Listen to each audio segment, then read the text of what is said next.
German Panzer crews entered the Soviet Union in June 1941, certain of one thing: no Soviet tank could withstand their attack. They believed Soviet armor was obsolete, compromised by thin plating and inferior guns. Their confidence seemed justified the Panzer III fields a 37 kW K-36, or, in some battalions, a short-barrel 15 kW K-38L-42.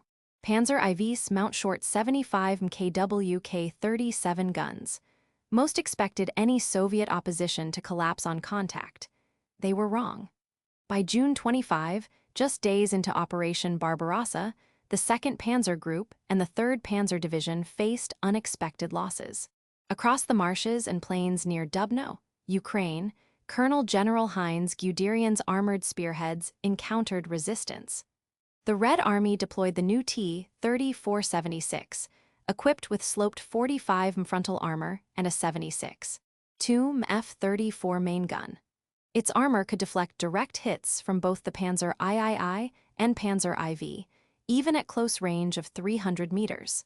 Soviet reports indicate at least 405 T-34s participated in initial actions, alongside hundreds of lighter T-26 and BT tanks. German units, such as the 11th Panzer Regiment, lost more than 100 vehicles within the first 10 days. The T-34's impact was not expected by German field commanders. Its innovation in armor shape, not just thickness, and a high-velocity gun caught them unprepared. A single T-34 could withstand up to 10 hits that would have destroyed previous Red Army tanks. In these fields, German confidence turned quickly to hesitation. The shock would force a re-examination of armored warfare itself. June 24, 1941, 5:45 hours. Colonel General Heinz Guderian ordered a coordinated thrust with the 2nd Panzer Group through the grasslands west of Dubno, Ukraine, toward the Lutsk-Brody Highway. His plan called for bypassing Soviet strongpoints and closing an encirclement against the Soviet 5th and 6th Armies.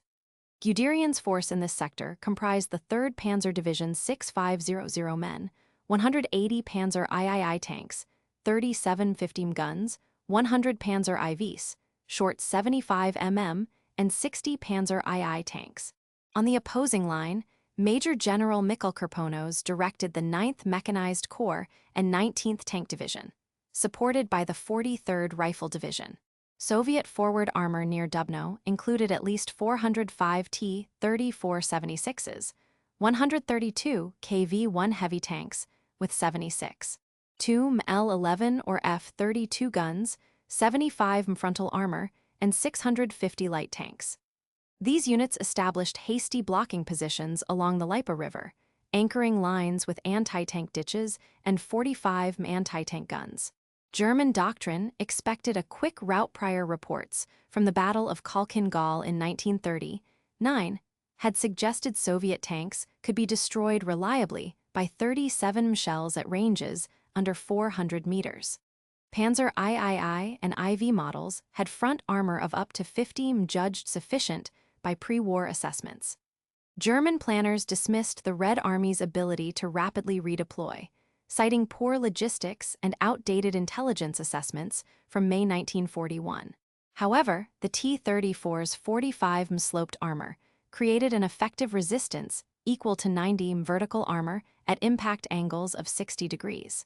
Wet weather in June hampered the Luftwaffe's reconnaissance flights, leaving gaps in German intelligence regarding new Soviet tank types.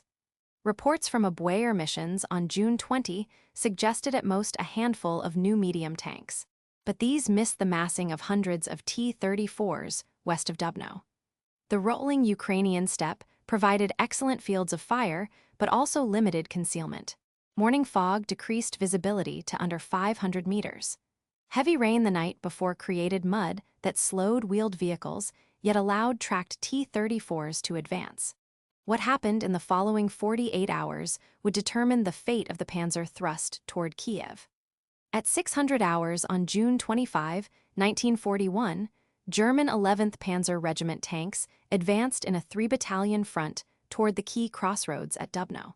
Each Panzer III was armed with either 37 or 50 guns and carried 92 rounds, crewed by 5 men under Captain Johannes Becher. Support trucks held spare track links, 7, 92 MG-34 machine guns, and fuel cans. Each tank weighed about 23 tons.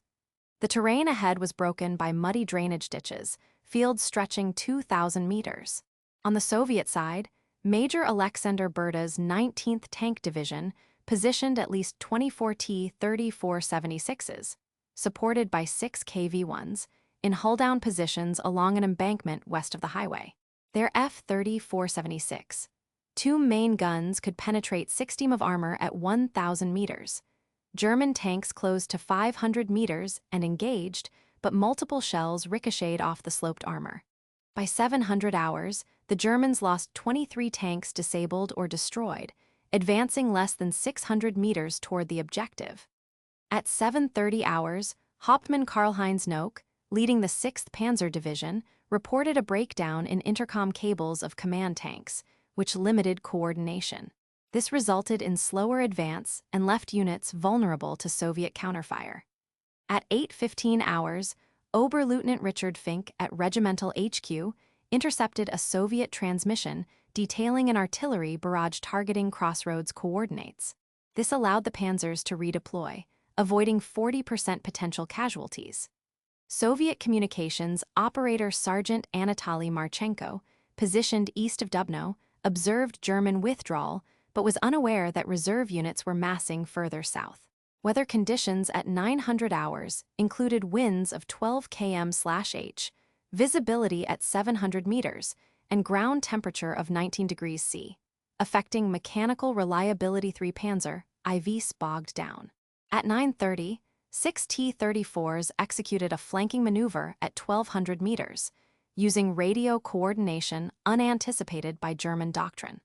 Colonel General Guderian ordered a temporary withdrawal to regroup, not yet realizing that Soviet armor's resilience would alter the rate of advance by nearly half. At 9:47 hours, Unteroffizier Karl Kemmerer of the 11th Panzer Regiment's 2nd Battalion, operating a Panzer III with the 15 kW K-38L-42, reported a sudden halt in effective fire during an engagement west of Dubno. His armor-piercing shells struck a T-34 at 300 meters, but failed to penetrate, even at point-blank range. Kemmerer recorded 4 confirmed hits, each glancing harmlessly from the Soviet tank's 45 mm sloped frontal armor. Within 6 minutes, similar radio reports arrived from 3 neighboring Panzer platoons. German tank crews counted 17 T-34s unaffected by over 70 direct hits combined. Kemmerer's message, relayed to Hauptmann Johannes Becher at Battalion HQ, revealed the tactical crisis. The expected kill ratio, previously 1-2 German shells for every immobilized Soviet tank, was now reversed. Technical doctrine held that the 50 round, at a muzzle velocity of 685 meters per second, should defeat 45 armor under 400 meters. Yet, sloped design and high-hardness steel caused effective deflection. Oberleutnant Richard Fink immediately informed regimental command and radioed Colonel General Guderian a breakdown at 9:54 hours. On the Allied side, Major Alexander Berda of the 19th Tank Division registered this unexpected resilience in his after-action logs. Soviet tank crews discovered that angled advances and stationary hull-down positions maximized survivability. This advantage unlocked bold tactical options. Major Berda ordered a counterattack from concealed positions, deploying 14 T-34s and 4 KV-1s to pierce the German left flank. Soviet artillery missions increased by 40% against static German tanks in response to the failed Panzer, and 320 infantry moved forward to exploit the breach. German I. Panzer Battalion faced immediate confusion. Feldwebel Hans Kruger described in his diary that 3 command tanks lost radio contact between 9:48 and 9:56 hours amid jamming and mechanical damage.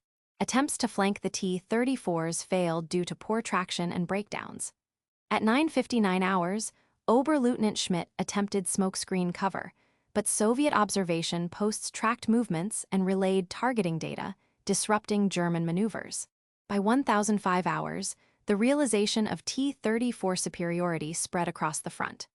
The 2nd, 6th, and 11th Panzer regiments, all engaging Soviet armor west of Dubno, reported 43 tanks immobilized by non-penetrative hits, 22 knocked out, and command chain breakdowns in at least 4 battalions.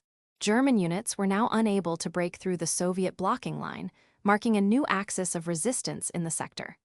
The Panzer III OSV J, equipped with the 15 kW K-38L 42 gun and firing PZGR 39 armor-piercing shells, was designed to defeat 45 vertical armor at up to 400 meters.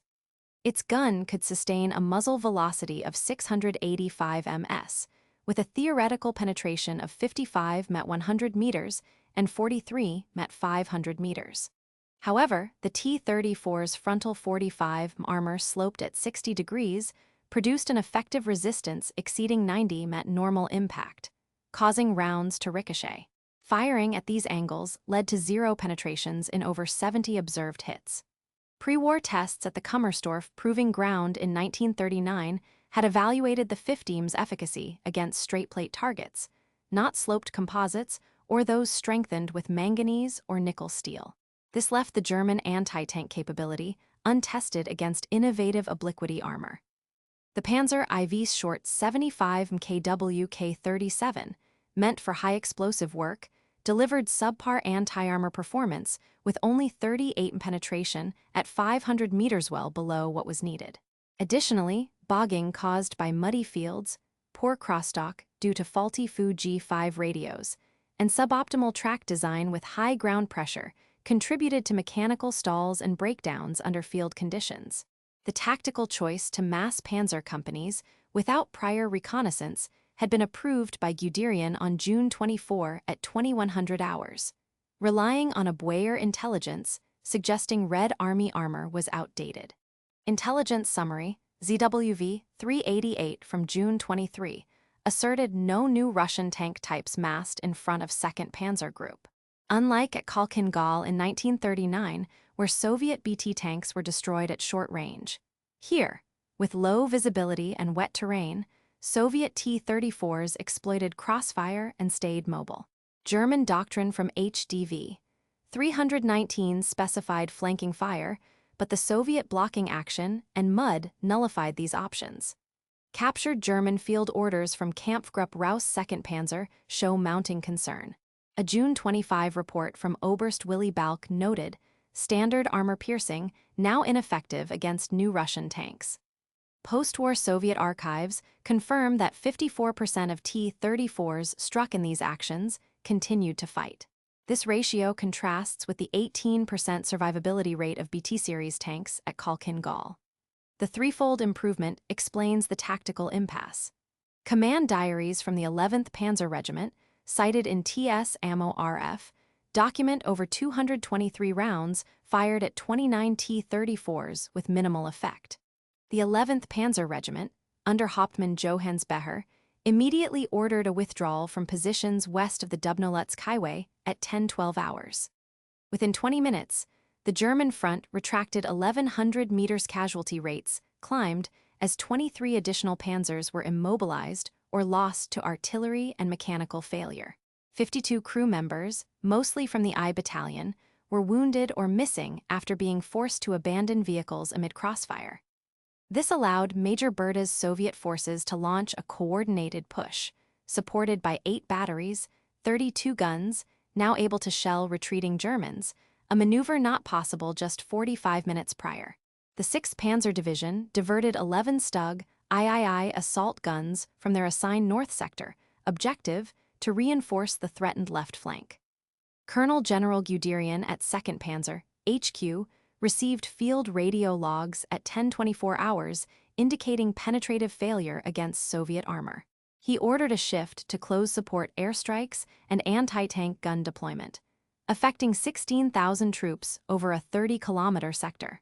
The new order required moving Pak 36 and Pak 38 anti-tank detachments, as well as bringing up 105 artillery for direct fire, logistically difficult given limited ammunition stocks in the forward echelons. Generalmajor Walter Model, acting south of Dubno, ordered his reconnaissance battalions to limit daylight advance and focus on night infiltration instead, reasoning that German armor could no longer force open Soviet defenses reliably. Radio Directive 27, issued at 10:32, instructed all motor columns to halt and regroup their reserves for a defensive perimeter. By 1100 hours, the Panzer Corps advance had lost 18 hours against timetable projections, operating 9 kilometers behind schedule.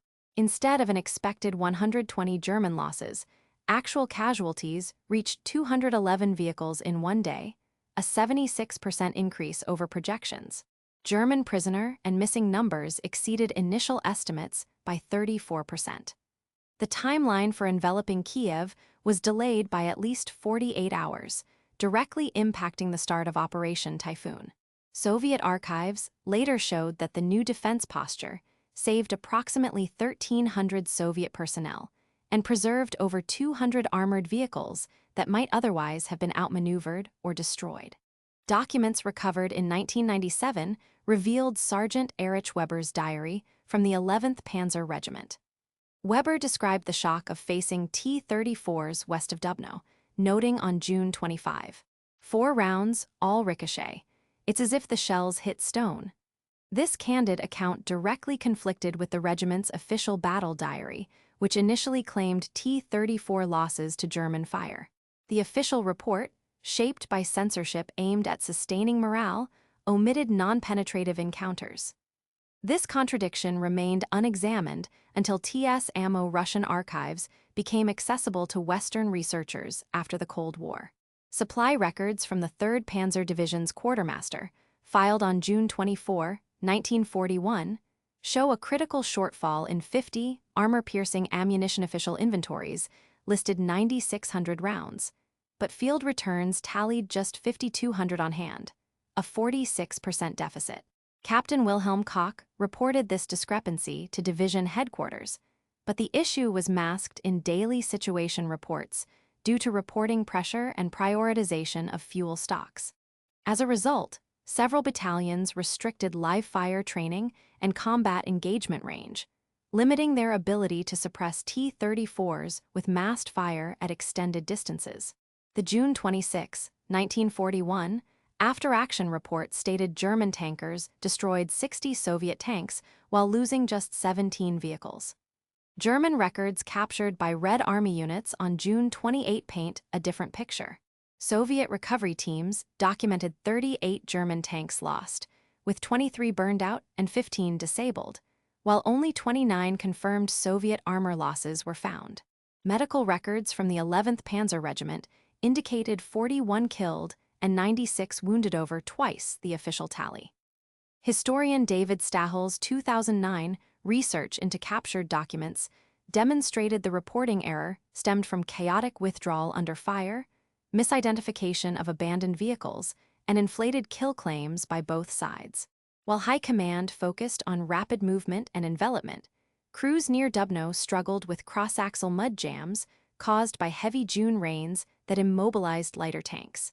Private Ivan Grebnev of the Soviet 19th Tank Division, finding his BT-7 bogged down, improvised by ordering his crew to lay logs as tracks.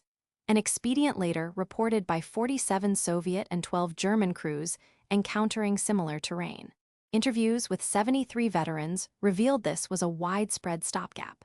Standard doctrine assumed drier ground and neglected field improvisation as an operational necessity, only revised after 1942, despite continued wet weather failures.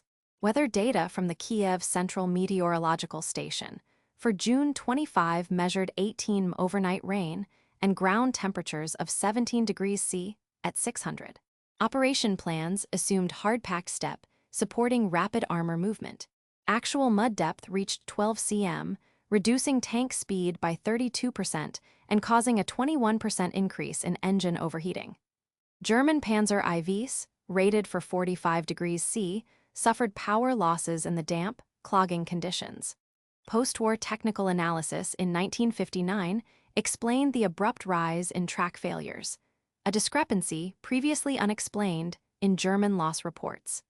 These overlooked details aligned with evidence historians found in prisoner interrogations and unit reports from both sides.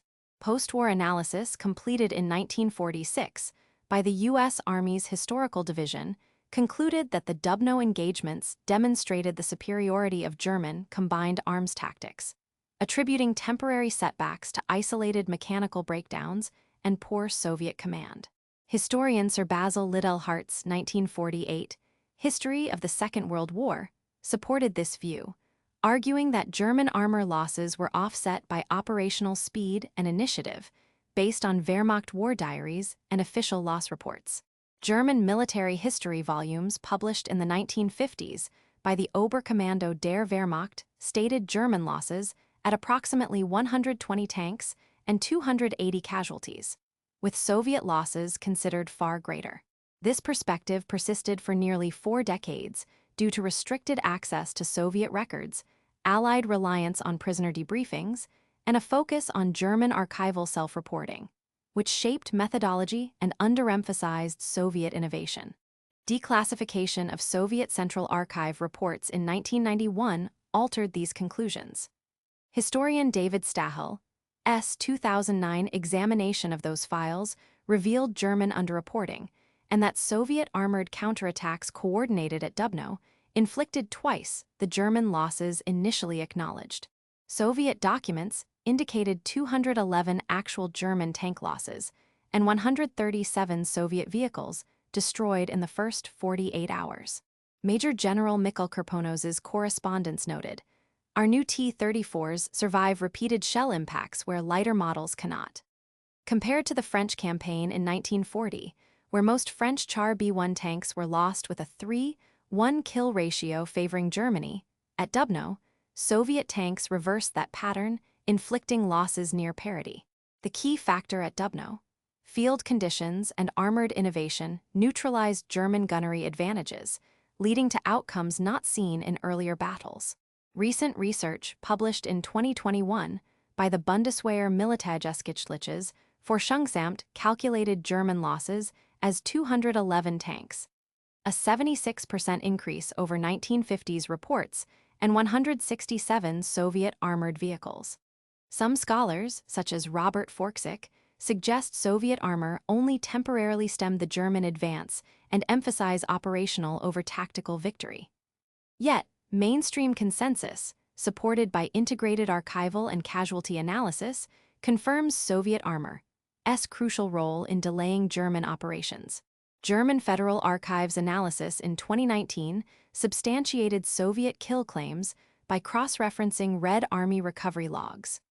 The ongoing debate concerns the actual impact on Army Group Center's timetable for the Kiev encirclement, a point still reflected in operational planning studies today. Sergeant Yakov Koklov, T-34 commander, 19th Tank Division, age 23, from Tula, was stationed near Dubno on June 25, 1941. Before the war, Koklov worked in a locomotive factory and joined the Tank Corps in 1939. At 7:35 hours, his T-34 came under concentrated German fire. He faced an urgent decision: hold his position or withdraw amid intense shelling. In a 1965 letter, Koklov recounted, "The shells struck our hull but did not penetrate. We stayed and returned fire as others withdrew." By holding, Koklov's crew suppressed a German platoon and enabled retreat of 3 immobilized Soviet tanks. He sustained a shrapnel wound and, after recovering, returned to tank command. Interviewed in 1986 at age 68, he reflected, "The T-34 saved us that morning. I owed my life to its armor."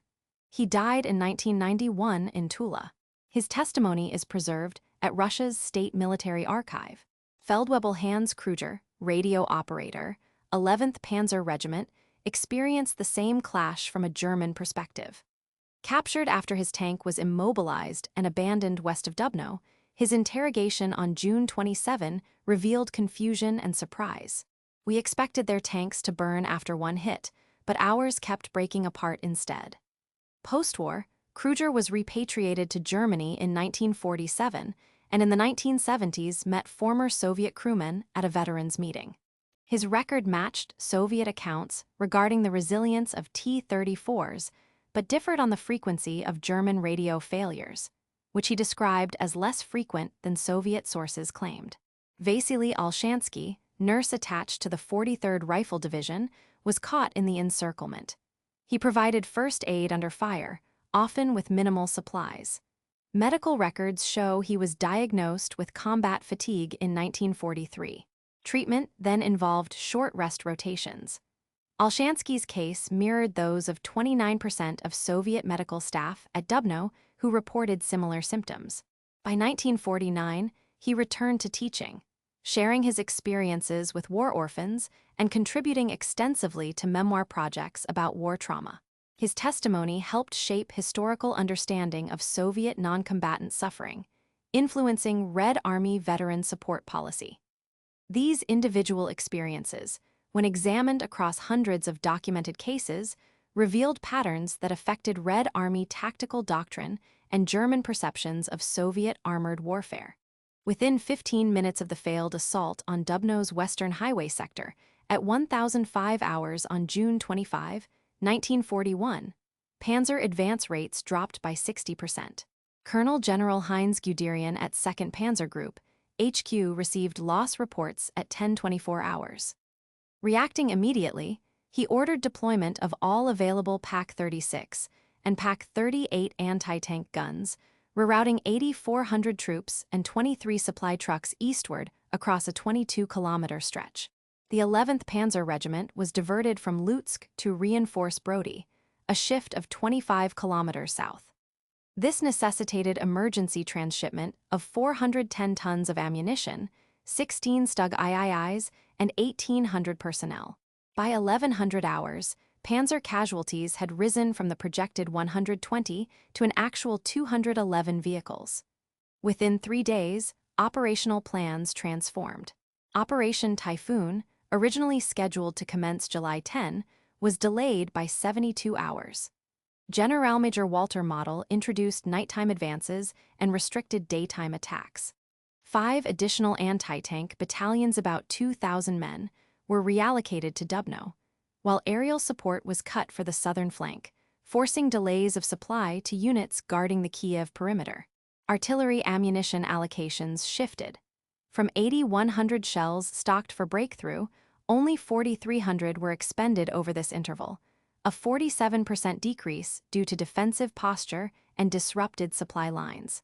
Medical evacuations surged by 36%. German casualty projections for the first week were adjusted, from 390 forecast to 690 actual, a 77% rise, directly linked to armored impasse and Soviet counterattack tempo. By August 15, 1941, the results had reshaped the southern front. The battle for Kiev's encirclement concluded over 2 weeks later than the original plan. Brody and Dubno, both strategic crossroads, were held by Soviet forces until July 5, 8 days beyond the intended capture date. This forced the postponement of Army Group Center's southern advance and delayed the start of Operation Typhoon until October. The key rail line south of Dubno was denied to German logistics until September 1941, stalling reinforcement of southern pincers. 4 Soviet counterattacks succeeded in pushing back salient lines an average of 9 kilometers, forestalling Army Group South's attempt to envelop the Red Army's 6th and 12th Armies by a critical fortnight. The campaign's tempo changed fundamentally. Actions originally sequenced for July 1 to 15 crossing of the Dnieper and link-up at Kiev actually occurred between July 18 and August 20, a slip of 18 to 28 days in operational schedule. A swath of territory 8,400 square kilometers remained, contested by Soviet defenders, until mid-July instead of early July. By August, 115 German tanks and 4,800 mechanized troops were available to reinforce the Smolensk sector, only because they had become disengaged late from the Dubno fighting. This adjustment shaped German options at Kiev, constrained Axis advances toward the Black Sea, and generated ripple effects across the entire Eastern campaign for 6 weeks. These operational shifts informed strategic decisions at the highest levels of command throughout the remainder of 1941. Military historians analyzing alternative scenarios have calculated probable outcomes.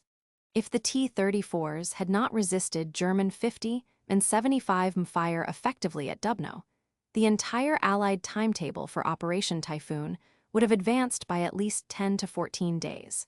Soviet forces would have lost another estimated 370 tanks and 2,100 personnel along the Dubno-Lutsk axis, according to Glantz's 2012 modeling. As German Panzers would not have required anti-tank gun reinforcements nor delayed for resupply. Historian Richard Hargreaves' 2016 analysis found that without the 48-hour pause at Dubno, Army Group South could have completed its encirclement of the Kiev salient by July 9, rather than July 19.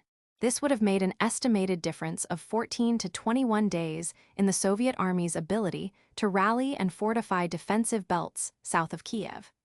German casualty estimates. Stahel's 2009 study projects 1,000 to 1,700 fewer German casualties in this interval if their panzers had bypassed effective Soviet armored resistance, enabling stricter adherence to the initial blitzkrieg schedule. Comparing Dubno's June 25 tank engagement to other early Eastern Front clashes. The battle involved over 800 tanks, covering 120 square kilometers within 48 hours, culminating in 211 German and 137 Soviet tank losses. In contrast, the Battle of Razini June 23–27, 1941, saw 592 tanks clash on a 60 square kilometer field for 4 days, with 89 German and 173 Soviet tanks lost. The Battle of Brody-Lutsk-Dubno involved 2648 tanks in total over 5 days, stretching 350 kilometers. Staff colleges at the Bundeswehr Leadership Academy and Russia's Combined Arms Academy routinely compare these encounters because they offer a clear test case for evaluating the tactical impact of superior armor versus coordinated attack. Analysis shows Dubno's delay accounted for 38% of subsequent timetable shifts in the Kiev sector, while Razini affected only 12%. David Stahel's 2022 ranking placed Dubno third among 12 pivotal events shaping the Barbarossa campaign, based on loss ratios, delay interval, and disruption of operational sequencing. The academic assessment. The mainstream scholarly view holds that effective Soviet armored resistance at Dubno was a critical operational turning point. The Bundeswehr Military History Research Office argues the battle's true significance lies in its forced doctrinal adaptations by the German sighting after action reports and Wehrmacht diaries. Conversely, Forksick, 2018 minimizes Dubno's impact, claiming structural logistical failures mattered more than armor. Most debates center on Dubno's role in slowing the Kiev encirclement. Newly declassified German radio logs corroborate the scale of mechanical and operational breakdown. The current consensus, grounded in cross-referenced Soviet and German records, finds Dubno's tank battle significantly altered both campaign timeline and casualty numbers, constraining German strategic options across the southern-eastern front.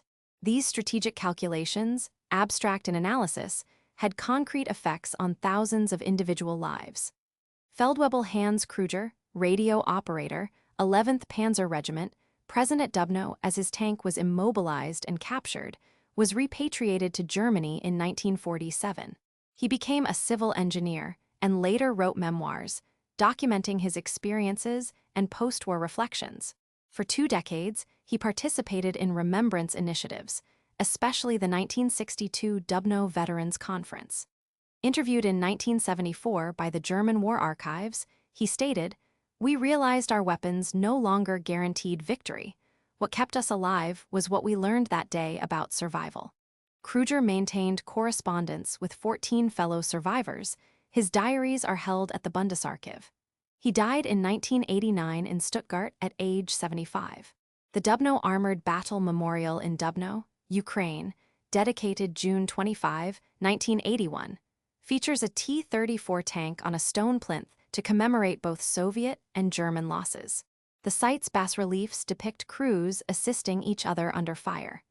Annual ceremonies every June 25 attract over 1,200 attendees. The 2021 80th anniversary drew joint delegations from 5 countries. The Russian Combined Arms Academy includes Dubno's engagement in its Armored Warfare Evolution curriculum, teaching the lesson of adaptive tactics in face of battlefield surprise. By 1943, Soviet doctrine formally required hull-down tactics and crossfire positioning for all mechanized units, an innovation proven at Dubno. The Central State Military Archive in Moscow preserves 478 documents and 89 oral accounts pertaining to the clash. The actions at Dubno influenced global tactics. The principle of sloped armor, showcased by the T-34, became central to U.S. and NATO tank design in the 1950s, leading to the M60 patent introduced in 1960. The Bundeswehr's 1975 study directly linked Dubno's mechanical failure rates to the introduction of lighter, wider tracks in post-war Leopard tanks. The German Army reformed radio communications protocols for armored units in 1942, based on technical reviews of the Dubno experience. Today, Dubno's battlefield is preserved as an educational park, receiving 14,000 visitors annually.